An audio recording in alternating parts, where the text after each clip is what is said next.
battle rap or any of that. It was just the information was too shocking. It was, like I said, it was. Well, Kendrick, bro, I know you want to get your get back, bro, and I got an idea for how you can get your get back. Don't even make a diss track, bro. I got the idea. Make sure I just want 50%. You know what I'm saying? That's 50%. I don't think that's too much to ask for.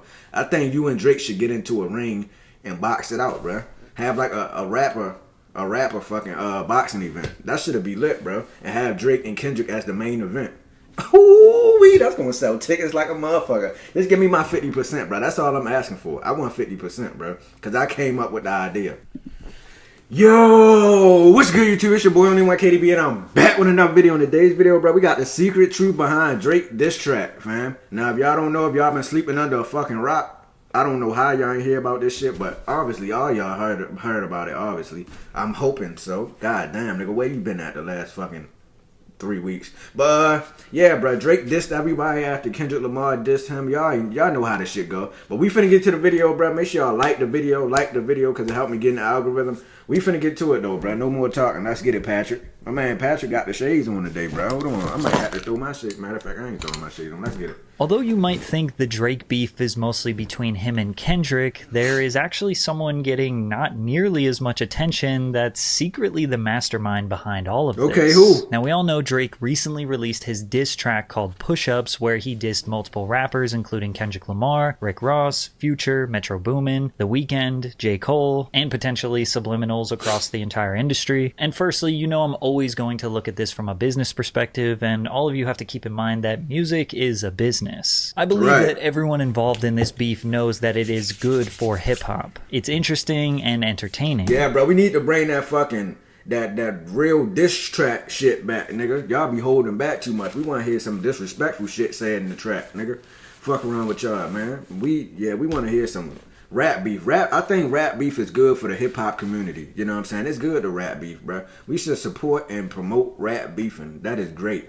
Except for like all the street niggas. Like the street niggas, y'all don't rap beef because y'all gonna take it to a whole nother level. But Drake and Kendrick, yeah, go back and forth. We want to see this shit. All of these artists, yes, including Drake, their sales numbers are down. Hip-hop sales numbers across the entire genre are down. Now, I'm not saying that this is pre-planned and they're all secretly working together behind the scenes saying, oh, I'm going to say this, then you say that. No, it's not orchestrated like that, but all of them will make money and will benefit if their names are being dragged into this beef. They can release a single, they can release an album where they may or may not respond, and then the fans are going to tune in, leading to more streams and more sales. Beef is always been good for hip-hop. It makes money. You get what I'm saying. Now, in the track Push-Ups, Drake definitely threw some nice little jabs at Kendrick. He made fun of his shoe size. He called him a pipsqueak. He says he's being extorted by his label, saying he is just as much of a sellout rapper turned pop star as any other rapper who did pop records for money. And yeah, some good solid jabs. Cool. But there was one bar that is massively overlooked. Hugs and kisses, man. Don't tell me about no switches.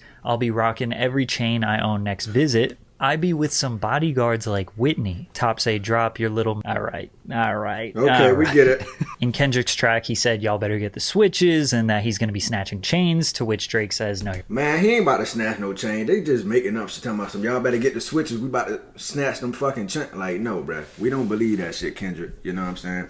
But let's continue. But the I be with bodyguards line like Whitney, it does obviously refer to Whitney Houston's 1992 film Bodyguards, but Whitney is also the name of Kendrick Lamar's fiance. Drake dragging Kendrick's fiance's name into this beef is huge in my opinion, and I think this is really where the beef is going to start. You have to remember that everything up until this point has pretty much just been about numbers, who has the most sales, who's the most relevant, who has the most cultural dominance, who's big three. It's just been strictly competitive until now. I mean, even if you think back all the way to Kendrick's Control verse, where he dissed every relevant rapper in the game, including Drake, he said he had love for everybody, but he wanted to murder them and take their fans. But this was just for the sake of competition, which we all agree is good for hip-hop. And even Kendrick's shots that he took on Like That were pretty light and also strictly competitive. So Drake bringing up Kendrick's fiance, his family, is even a line that he thinks is taking it too far. Well, it wasn't even about battle rap or any of that. It was just the information was too shocking. It was, like I said, it was. Well, Kendrick, bro, I know you want to get your get back, bro, and I got an idea for how you can get your get back. Don't even make a diss track, bro. I got the idea. Make sure I just want 50%. You know what I'm saying? That's 50%. I don't think that's too much to ask for. I think you and Drake should get into a ring and box it out, bro. Have like a rapper fucking boxing event. That should be lit, bro. And have Drake and Kendrick as the main event. Ooh, that's gonna sell tickets like a motherfucker. Just give me my 50%, bro. That's all I'm asking for. I want 50%, bro, because I came up with the idea. On his part, it was a genius chess move. He obviously has no, like, you know, when it comes to me, he's not gonna have any like morals or respect. So the other elements of the record, whether it be like just like the shit that he's making up about my mom and my dad and all this like dumb shit, or you know, obviously the part that hit me the most, which is like, you know, wishing like that my friend that has an illness like dies. Like that shit to me is just not really wavy. Like I'm just not really with that. Like, and when I did say, oh, there's rules to this, I didn't mean there's rules that anybody has to follow. Whether there was information that didn't get revealed or not, the point is like, there's just some unwritten rules in the sport for some people. Obviously not for him, and that's fine, you know? There's a point where you're gonna wanna stop rapping. I'm sure I could say something about, you know, your lovely lady or, you know, a child or a family member, and you're just gonna wanna not really rap anymore. Yeah. So when Pusha T brought up Drake's family, his child, and his friend 40 who was unwell, Drake said that was too far. He also admits that's how Pusha won. So wouldn't mentioning Kendrick's wife by Drake's own definition be too far? It would. Which is why I think Drake is being fully intentional here, and he wants to poke the bear and see what he trying to bring Kendrick out of retirement. Drake don't give a fuck. That's why I fuck with you, Drake. You know what I'm saying? You always been my favorite rapper since day one. I'm lying. But yeah, you my new favorite rapper. Drake is my favorite rapper, bro. Don't nobody disrespect Drake, bro. That nigga, he gonna go lower than whale shit. I said this in the last video, bro. Gonna do, which in my opinion is really where the beef starts. It starts at the mention of Kendrick's fiance, and things could get ugly from here. Like if Kendrick responds to that line directly, he might start wilding out, exposing personal information. Again, I don't think they're gonna be sliding on each other's blocks, but no. No, it could get a little messy. But if Kendrick ignores that line, then everyone can just kind of play it off and say, oh, that Drake was never talking about his wife. That line was about Whitney Houston. It was just about bodyguards. Whatever, forget about it. So it's definitely a strategic chess move by Drake. Yeah. But ironically, the most overlooked mastermind in this entire beef is Metro Boomin. I believe he has the biggest role in this situation, but he isn't really getting the attention because he's not a rapper and he can't technically respond. The only line Metro received in push-ups was, Metro, shut your hoe ass up and make some drums, nigga. But it's actually much deeper. Patrick, say no. It starts with Metro's tweet and delete rant about Drake. The Hip Hop All Day Twitter account was comparing the streams of Drake's Her Loss and Metro Boomin's Heroes and Villains. Her Loss is about 1.3 billion streams behind. Heroes and Villains currently getting 10 million streams a day. Her Loss... Hey, yo, hold the fuck up. Is Drake black? I didn't notice that. I think he is black, ain't he? I don't know.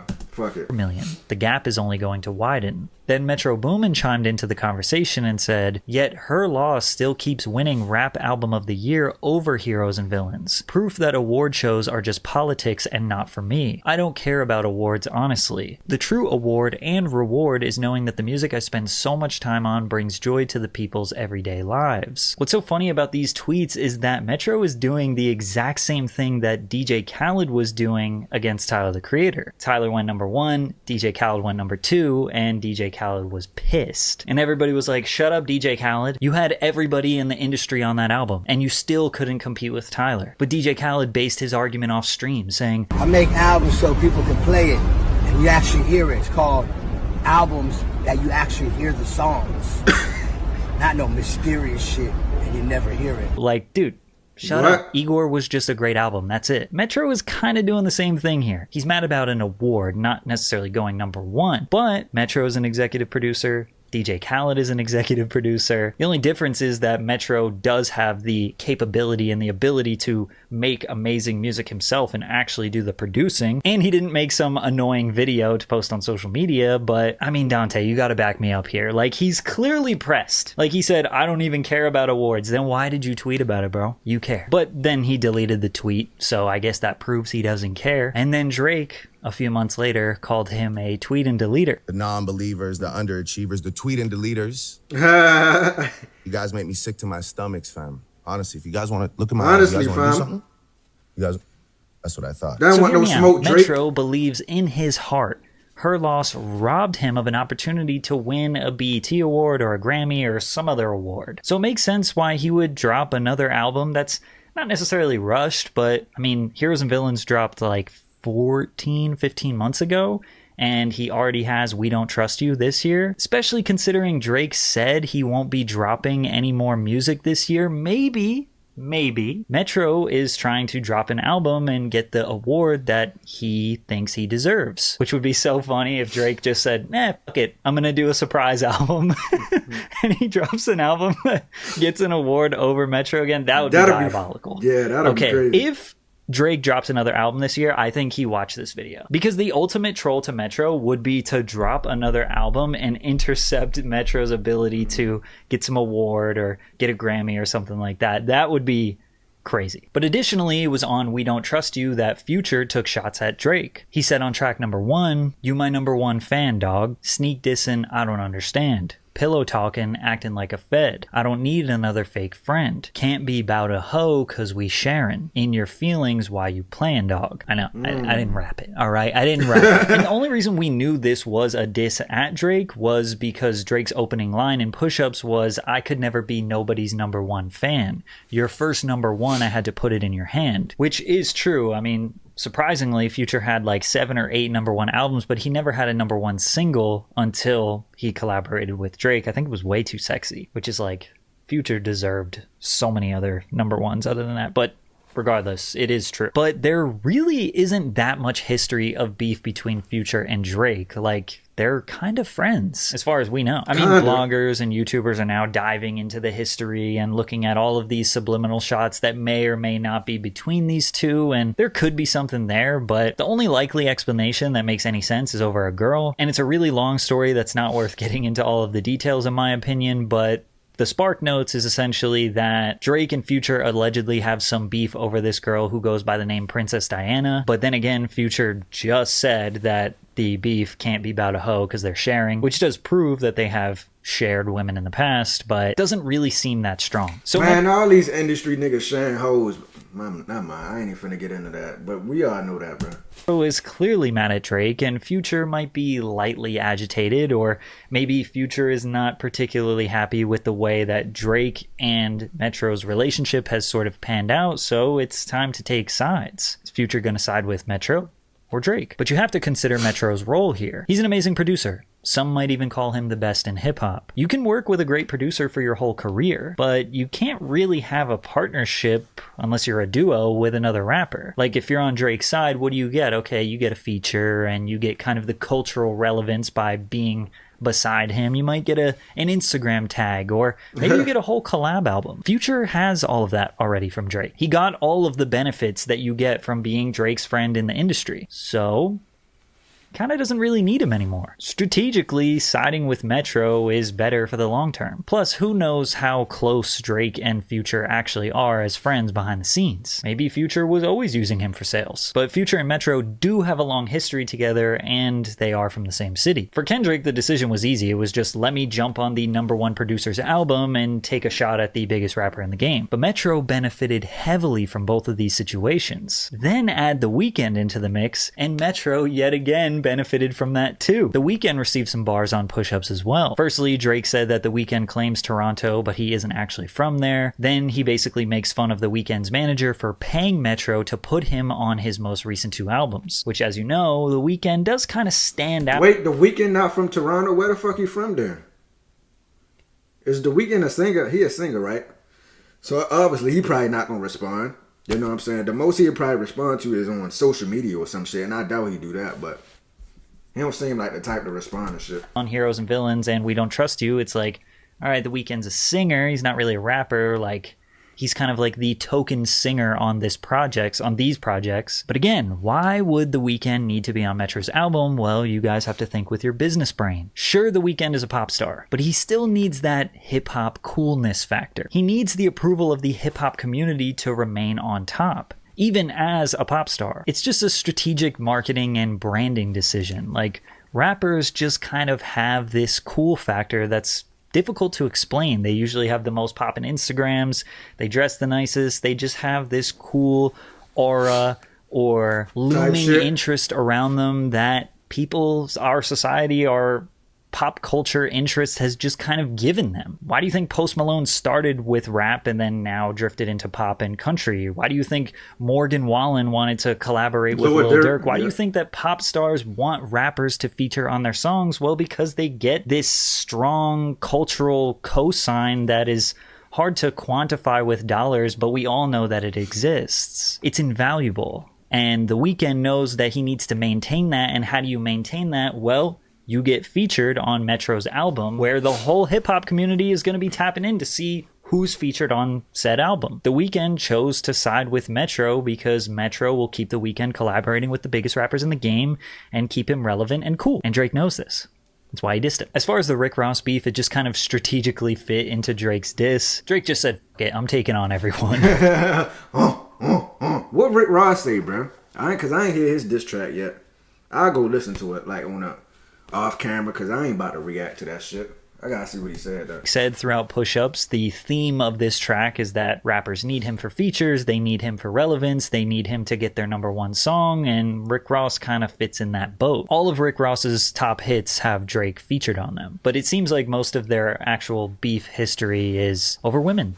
Again, because it's likely that any woman that Rick Ross can get... God damn, she fine. Who that be like? Could probably take from him. And Ross responded quickly on Instagram because he really doesn't have anything to lose. He started making fun of his nose and mentioned his mother and said that he has a BBL. He's calling him BBL Drake. Yo. Cupcake Drake. I feel like Drake knew that Rick Ross was an easy W. Like, no matter what Rick Ross says, nobody's going to take his side because he's old. He's almost 50 years old. So all in all, what do you think? Do you think it's possible that Metro could be the secret ringleader behind all of this, or do you think I have it wrong? Let me know in the comments. Drink water. Type shit. But yeah, bro, that's going to do it for the video. If y'all enjoyed that reaction video, make sure y'all like, share, and subscribe. Drake took on the whole industry, bro. You know what I'm saying? Let's see who's going to respond back first. You know, Rick Ross, he gonna respond on social media like he said, because ain't nobody taking Rick Ross serious to begin with. You know, that's why he the only one that responded on the socials, really. I've been seeing Drake been making fun of Metro. He posted a drumline clip of him beating on drums. That shit was hilarious. But we finna get out of here. If you made it to the end of the video, y'all know what to do, bro. Drop that goat emoji, bro. Because y'all some goats, bro. You know what I'm saying? Like the video, too. Make sure y'all like the video, bro. Because it helped me get in the algorithm, bro. You know what I'm saying? But we finna get out of here, bro.